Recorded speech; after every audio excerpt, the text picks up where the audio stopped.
મિત્રો નમસ્કાર, હું વૈદ્યરત્નમ સંદીપ પટેલ, નિરામય આયુર્વેદિક હોસ્પિટલ સુરત ગુજરાત ઇન્ડિયાથી. આધુનિક મહારોગ ડાયાબિટીસ, આયુર્વેદની દ્રષ્ટિએ મધુપ્રમેહ. શું તમારી શુગર ડાયાબિટીસ વધઘટ થતી છે, કંટ્રોલ થતી નથી? શું દવા કારગર નથી કરતી? ફક્ત ઔષધ દવા એની પર રહેવું એ ચિંતાજનક બાબત છે.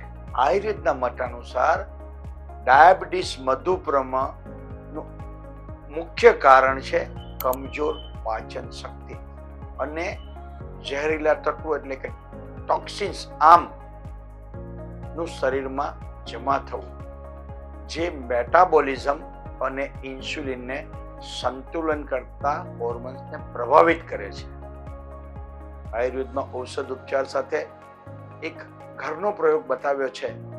ધાત્રીની શા એટલે કે આમળા અને હળદર, 100 ગ્રામ આમળા, 100 ગ્રામ હળદર અને 100 ગ્રામ મેથીનો પાવડર મિક્સ કરી 2 ચમચી સવાર સાંજ લેવું. 4 વાર ખાવું, ટુકડે 4 વાર ખાવું અને 2 વાર ચાલવું. એ ડાયાબિટીસ વાળા માટે જીવન મંત્ર છે. સાથે અત્યંત લાભદાયી છે પંચકર્મ ચિકિત્સા. આયુર્વેદિકની અંદર માધુ તૈલિક નામની બસ્તી ચિકિત્સા બતાવી છે, જે આંતરડાની અંદર, મોટા આંતરડાની અંદર ડિટોક્સિફિકેશન કરી વાત દોષને સંતુલિત કરી રોગને સારા કરવામાં મદદરૂપ છે. અભ્યંગ અને સ્વેદન એટલે કે અભ્યંગ અને સ્વેદન દ્વારા રક્ત સંચાર સુધરે છે અને બોડીના ટોક્સિન્સ બહાર નીકળવામાં સ્વેદન મદદરૂપ છે. સાથે મધુપ્રમેહ ડાયાબિટીસનું મુખ્ય કારણ છે નર્વસ સિસ્ટમ અને ચિંતા, સ્ટ્રેસ, ટેન્શન.